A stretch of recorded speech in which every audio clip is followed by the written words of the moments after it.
શાંતિ. ઓમ શાંતિ.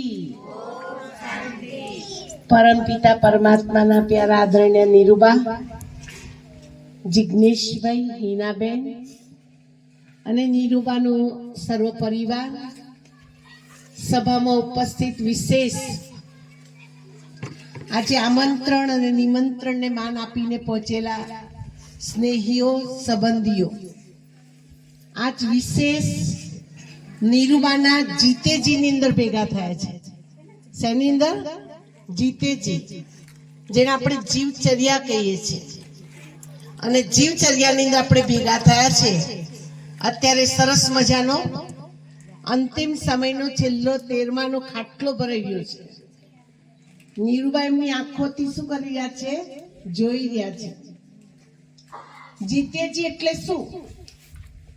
જીવતે જીવતા જે બધું કરી લીધું એને કહેવાય જીતેજી. જીતેજીની અંદર બ્રાહ્મણોને જમાડે, દક્ષિણા આપે, ગામની દીકરીઓને કઈ ન કઈ શું કરે? સોગાત આપે, પૈસા આપે. સાથે સાથે જે પણ સ્નેહી સંબંધીઓ આયા હોય એમને પણ કઈ ન કઈ આપે આપે. આજે આપણે નીરુબાને આશીર્વાદ આપવાના છે. જેટલી જીવચર્યા કરે, જે લોકોની જીવચર્યા કરે એનું આયુષ્ય વધી જાય છે. નેચરલી આયુષ્ય વધી જાય છે. કેમ કે જીવતે જીવતા બધું જ અર્પણ કરી દીધું. પોતાનું તન અર્પણ કર્યું, પોતાનું મન અર્પણ કર્યું, પોતાનું ધન અર્પણ કર્યું. તો આ જીવચર્યાનો રસમ એ આપણી ભારતીય કલ્ચર છે, ભારતીય સંસ્કૃતિ છે. વિદેશમાં આનું કોઈ મહત્વ હોતું નથી. આપણા દેશમાં બહુ મહત્વ હોય છે કે તમે જીવતે જીવતા બધું કરી દો. કેમ કે આપણા શરીરનો કોઈ ભરોસો નથી. ક્યારે આપણી આંખ બંધ થઈ જશે ખબર પડશે નહીં. કોરોના કાળની અંદર તો અંતિમ વિધિ કરવા માટે પણ નજીકની વ્યક્તિઓ જઈ શકી નથી. એવો સમય આવી ગયો હતો. અને એ સમયને ધ્યાનમાં રાખી આજે અમારા નીરુબેનના પરિવારે અંદરથી સંકલ્પ કર્યો કે નીરુબાની પણ આપણે જીવચર્યા કરી દઈએ. એમને પણ અંદરથી ખુશી થાય કે મારા હાથેથી જેટલું દાન પુણ્ય થાય એટલું કરી લઉં. કેમ કે હાથે સાકે છે. અને એટલે જ કોઈ શરીર છોડવાનું થાય ને તો ઘઉંની તપેલી લાવે, એમાં થોડા પૈસા મૂકે અને સુનાર વ્યક્તિનો શું કરે? ધીમે રહીને હાથ મુકાવડાવે, કરાવે ને એવું. અને પછી બહાર આવી શું કે? પૂન કરી દીધું, પૂન કરી દીધું, પૂન કરી દીધું. હવે સુનારને ખબર નથી કે હું પૂન કરું છું. જરા તો એમની જાતે એમને અનુભવ થાય છે કે હું કંઈક મારા હાથે કરી રહી છું. અને આજ સામે જ ખાટલો ભરાયો. હું આવતા નાતે નીરુબા રડ્યા. મેં કે આજે તો ખુશીનો પ્રસંગ છે, આજે રડવાનો પ્રસંગ નથી. તમારી આંખો નીચે તમારી બધી વિધિ થઈ રહી છે. પાછળ કોઈ કરે કે ના કરે, જીવતે જીવતા બધું થઈ રહ્યું છે. ખાટલાની અંદર વસ્તુ ભાવતી ગમતી બધી વસ્તુ મુકાઈ ગઈ છે. ખાટલા ઢાળવાનો રિવાજ એ આપણો ઇન્ડિયન કલ્ચર છે, ભારતીય સંસ્કૃતિ છે. ખાટલો ઢાળવો જોઈએ કે જેથી અમારા ચિરાગભાઈ જેવાને પણ કંઈક થોડું ઘણું મળે. જો ખાટલો ના ઢાળે તો કઈ બ્રાહ્મણને દાન દક્ષિણા આપે નહીં. પણ ખાટલાની અંદર જે બધી વસ્તુ મૂકે છે ને એ બધી બ્રાહ્મણના ઘરે જાય છે. પણ આજે નીરુબાએ દાન પુણ્ય કર્યું છે, તેમનો હાથ વપરાયો છે, એમના હાથે થઈ ગયું છે, એટલે આ યોગ્ય છે. એમાં 3 વસ્તુ ચાંદીની મૂકે. ચિરાગભાઈ 3 વસ્તુ ચાંદીની મૂકી છે ને? ચાંદીની નિસરણી, ચાંદીની ગાય અને ચાંદીની નૈયા. ચાંદીની નિસરણી કેમ મૂકી? ચાંદીની નિસરણી જવાબ આપશો મને કોઈ? હે? સ્વર્ગમાં જવાય. શું વાત છે! આટલી નાનકડી સીડી આપણને સ્વર્ગમાં લઈ જશે. આપણા એક માળથી બીજે માળ જવું હોય ને તો 13 પગથિયા ચડવા પડે. ત્યારે આપણે બીજે માળ જઈએ છીએ. અહીંથી ઇન્ડિયાથી લંડન જવું હોય ને તો કેટલી પ્રોસેસ કરવી પડે, કેટલી મહેનત કરવી પડે, પાસપોર્ટ કઢાવવો પડે, વિઝા લેવા પડે, પછી આપણે એક દેશમાંથી બીજા દેશમાં જઈએ. આ તો નર્કમાંથી કઈ જવું છે? સ્વર્ગમાં. અને આટલી નાની ચાંદીની સીડીથી ભગવાન કે ચાંદીની સીડીથી હું તમને સ્વર્ગમાં નહીં લઈ જાઉં. સ્વર્ગની સીડીનું પહેલું પગથિયું પવિત્રતા. કેમ કે ત્યાં કોણ રહે છે? પવિત્ર પૂર્ણ પુરુષોત્તમ શ્રી કૃષ્ણ રહે છે. શ્રી કૃષ્ણના માથા ઉપર શું છે? મોરનું પીછું છે. મોર ક્યારે પોતાના બાળકનો જન્મ વિકારથી નથી આપતા. ઢેલ આંસુ ઝીલી છે અને એમાંથી એનું બાળક તૈયાર થાય છે. મોર એટલું પવિત્ર પક્ષી છે, માટે કૃષ્ણના માથા પર શું કરેલું છે? મયુર પંખ છે.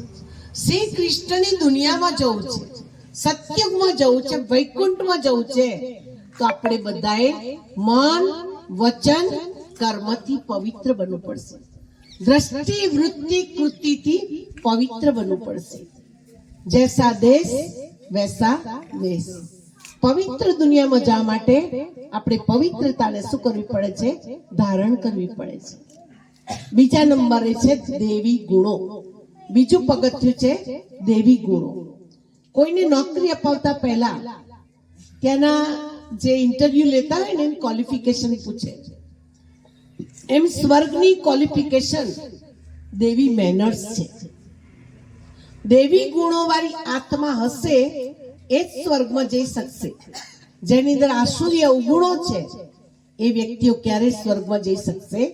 માટે અહીં બેઠેલા સર્વ મારા બહેનો, માતાઓ, વડીલો, એ યાદ રાખો, તમારી અંદર જે પણ આસુરી અવગુણ હોય એ આજે કાઢી મૂકજો અને દેવી ગુણોની શું કરજો?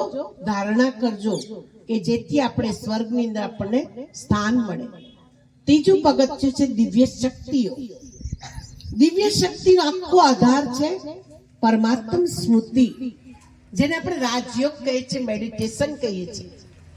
પરમ શક્તિ પરમાત્માના તાર સાથે આત્માનો તાર જોડાય તો આત્માની અંદર દિવ્ય શક્તિઓ આવતી જાય છે અને એ દિવ્ય શક્તિઓના આધારે જ એ દેવતાઓના દુનિયાના માલિક બની શકે છે.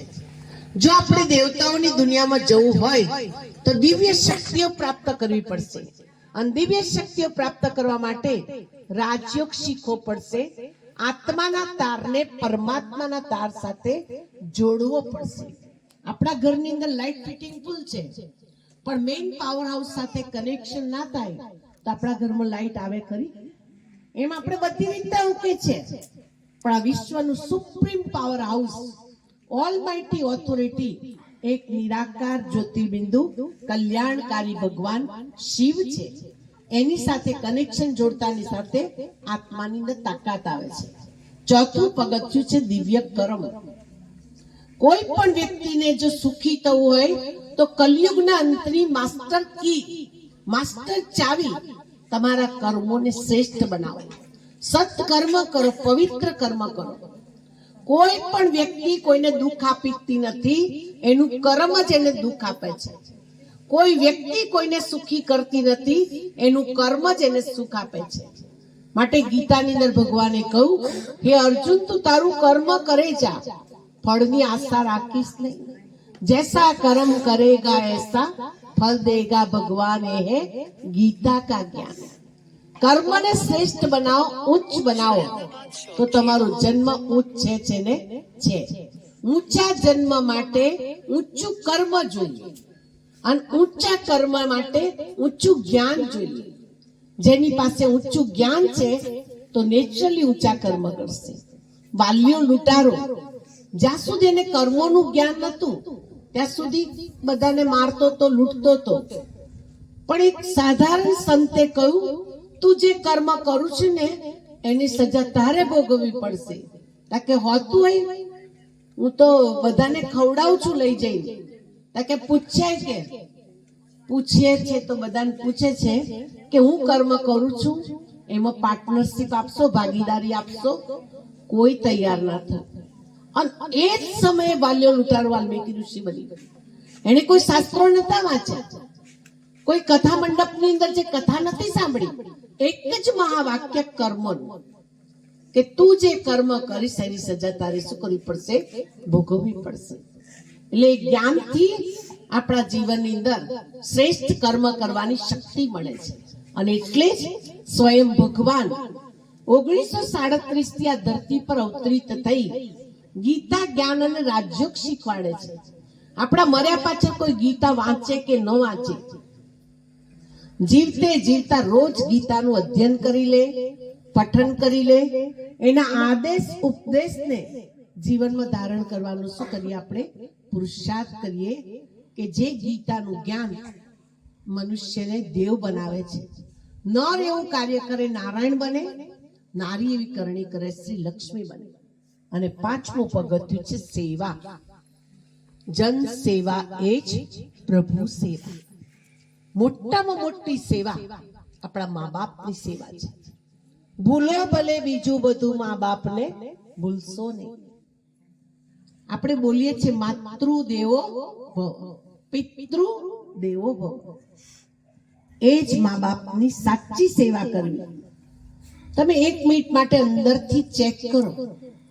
જે મા બાપે જે બાળકને 5 વર્ષ સુધી નવડાયો, ધોવડાયો, ખવડાયો, 17 વર્ષ સુધી મા બાપની પાલનાથી પલ્યો છે.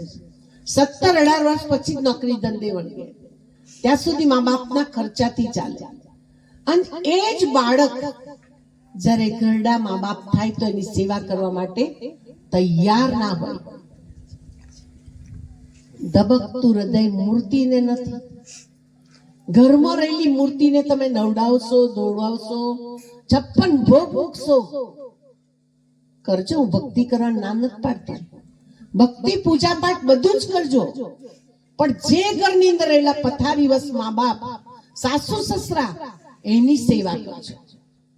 મારે નથી જાવું કાશી, નથી જાવું મથુરા, મારું ઘર તો ગોકુળિયું ગામ છે. 68 તીરથ તો મારા માતા પિતાના ચરણોની અંદર છે. જેટલી તમે મા બાપની સેવા કરશો એટલું જન્નતનું સુખ મળશે. ગણપતિ બાપાની પૂજા થઈ, કાર્તિકની પૂજા ના થઈ. કહ્યું કે તમે આખા વિશ્વનું પરિભ્રમણ કરો. કાર્તિક તો પોતાનું મયુર વાહન લઈને આખા વિશ્વમાં ફરવા નીકળી જાય. ગણપતિ બાપા બહુ બુદ્ધિશાળી હતા. મા બાપને બેસાડી દીધા અને ચારે બાજુ 5 પરિક્રમા લગાવી. અને એટલે જ ગણપતિ બાપાનું શું થાય છે? પૂજા થાય છે. આપણે ગણપતિ મહોત્સવ વખતે ગણપતિ બાપાની પૂજા બહુ કરીએ છીએ, પણ ઘરની અંદર એલા વડીલોના આશીર્વાદ નથી લેતા. આજથી અહીં બેઠેલા બધા લોકો ઓઢણી લાવ્યા તો ઓઢણીએ ગાંઠ બાંધી દેજો, સાડી પહેરી હોય તો સાડીએ ગાંઠ બાંધી દેજો, કે આજથી મારા ઘરની અંદર એલા વડીલોની મારે શું કરવાની છે? સેવા કરવાની. કેમ કે તમારા ઘરે સમોસા બનાયા, તમારી બેનપણી ખવડાવ્યું ને, તો કઈ ના કઈ નાનું નાનું નુકસ કાઢશે. પણ પથારી વસ રહેલા મા બાપને ખાલી ફાઇન સરસ મસાલાવાળી ચા બનાવીને પીવડાવી અને થોડોક પાપડ કે પાપડી શેકીને આપી, તરત જ શું કહેશે? બેટા તારું સારું થશે, બેટા તારું સારું થશે. માના આશીર્વાદની વર્ષા, દુઆઓની વર્ષા ઉપરથી વડીલોની શું થાય છે? આપણને શરીર છોડ્યા પછી પણ આપે છે. અને એટલે મકાનની રોનક બદલાઈ જાય. માતૃ છાયા, પિતૃ છાયા, કમળાબા ભુવન, લખીબા ભુવન થાય છે. એટલે ચંદનનું તિલક કરવું બહુ સહેલું છે, પણ ચંદનની જેમ ઓરસથી શું કરવું પડે છે? ઘસાવવું પડે છે. તો આ સીડીના 5 પગથિયા જેના જીવનમાં આવશે એ જન્નતમાં જઈ શકશે, એ વૈકુંઠમાં જઈ શકશે. બાકી ચાંદીની સીડી દાન આપવાથી કોઈ ગયું પણ નથી અને જવાનું નહીં. તો પાપી ભ્રષ્ટાચારીઓ મોટી મોટી મૂકી દે, પાછા એને ત્યાં પહોંચી ગયા તો એને સ્વર્ગ કહેવાશે. સ્વર્ગનું સિલેક્શન છે. એમને ભગવાન કે હું તમને સ્વર્ગમાં નહીં લઈ જાઉં. ત્યાર પછી ચાંદીની શું મૂકે છે? નૈયા મૂકે છે. આ જીવન આપણી શું છે? નૈયા છે. એનું સુકાન ભગવાનને સોંપી દો. નૈયા મેરી પાર લગાવો ઓ પ્રભુ. આ જીવન નૈયા ભગવાનના આધારે ચલાવો. એ સરસ જ ચલાવશે. જેવી તેવી નહીં ચલાવે. અને ત્યાર પછી આપણે શું કરીએ છીએ? ચાંદીની ગાય મૂકીએ છીએ. ચાંદીની ગાય કેમ મૂકીએ છીએ? તો કે ત્યાં વૈતરણી નદી ક્રોસ કરવા માટે ગાયનું શું પકડવાનું છે? પૂંછડી પકડવાની છે. ગાયની પૂંછ પકડવાથી કોઈ વૈતરણી નદી ક્રોસ નહીં થાય. વૈતરણી નદી એટલે વિષય વિકાર ભરી નદીને ક્રોસ કરવા માટે ભગવાનનો હાથ પકડો. હાથ ઝાલ્યો તો લેજે ઉગારી. ભગવાનનો હાથ પકડનારનો હંમેશા ઉદ્ધાર છે. સરવણીના ખાટલામાં જે કઈ વસ્તુ મૂકે છે એ બ્રાહ્મણના ઘરે જાય છે. એટલે આપણે બધાએ ખાસ વિશેષ આજે આપણે અહીં ભેગા થયા છે બાને જીતેજીની આશીર્વાદ આપવા માટે. બાનું તન એટલું તંદુરસ્ત રહે, મન સદા ખુશ રહે અને સ્થૂળ ધન અને સૂક્ષ્મ ધનથી નિરૂબા ભરપૂર થાય એવી આજના પ્રસંગે શુભ ભાવના અને શુભ કામના છે. સદા એમનું ભક્તિમય જીવન રહે. કેમ કે નિવૃત્ત થઈ ગયેલી આત્માઓએ પહેલાના જમાનામાં વાનપ્રસ્થ આશ્રમ હતો અને વાનપ્રસ્થ આશ્રમની અંદર બધા શું કરતા હતા? ભક્તિ કરતા હતા, જંગલમાં જતા હતા અને આશ્રમમાં જતા હતા અને સત્સંગ કરતા હતા. એમ આપણે પણ હવે આ સમય બતાવે છે કે હવે મોબાઈલ હાથમાં નહીં પણ માળા હાથમાં પકડવાની.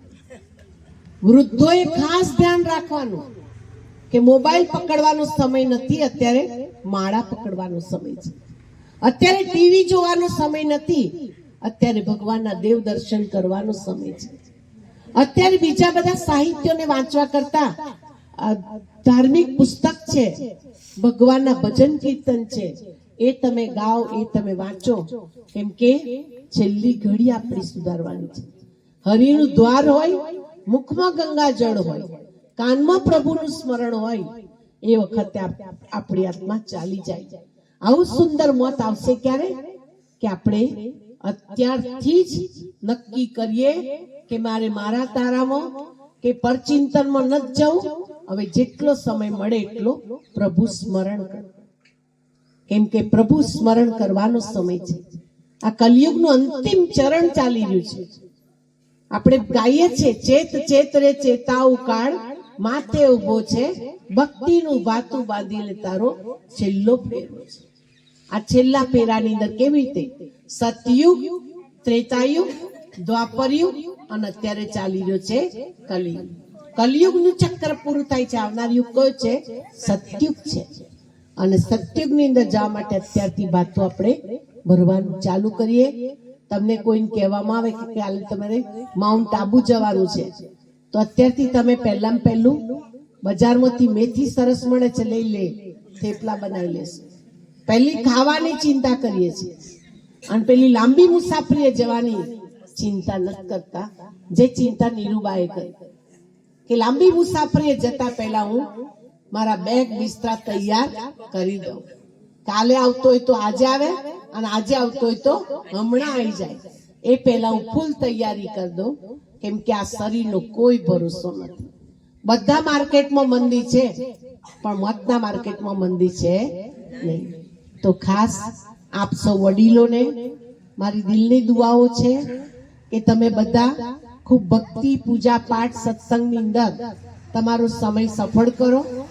કેમ કે શિવ મંદિરની અંદર બિલ્લી પત્ર કેટલા પાનના ચડે છે? 3 પાનના. તન, મન અને ધન. સમય, શ્વાસ અને સંકલ્પ. મન, વચન અને કર્મ. આ 3 થી ભગવાન ઉપર શું તમે જાઓ? બલિહાર જાઓ. આ શરીર ભગવાને આપ્યું છે તો સરસ સેવા કરો. જેટલી સેવા કરશો એટલું શરીર સ્વસ્થ રહેશે, મસ્ત રહેશે, ખુશ રહેશે.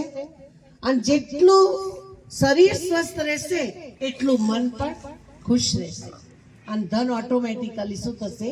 આવતું જશે. તો આપ સૌને ભગવાન શ્રી બાબા સર્વશક્તિવાન પરમાત્મા આપ સૌને શક્તિ આપે. અને પરિવારની વચ્ચે રહો છો તો પરિવાર તમારાથી સંતુષ્ટ થાય, તૃપ્ત થાય, ખુશ થાય, એવી દિલની દુઆઓ છે. આજે અમારા નીરુબાને પણ ભગવાન ખૂબ શક્તિ આપે. અમારા દાદી જાનકીની જેમ 104 વર્ષનું આયુષ્ય પ્રાપ્ત કરે એવી શુભ ભાવનાને શુભ કામના. ઓમ શાંતિ.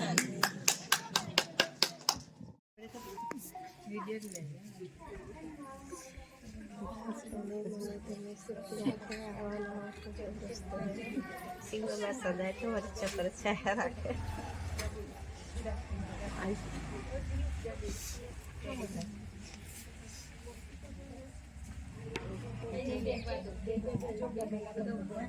હું તો આપીશ સફરજન આપીશ સાદ ઉડાડીશ.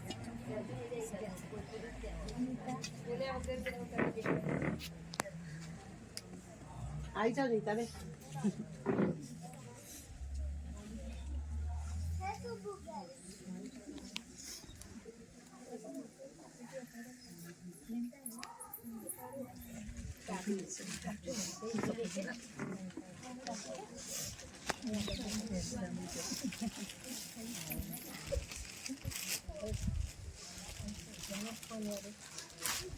દિવસ કોકને આપી દે. ઓ વીર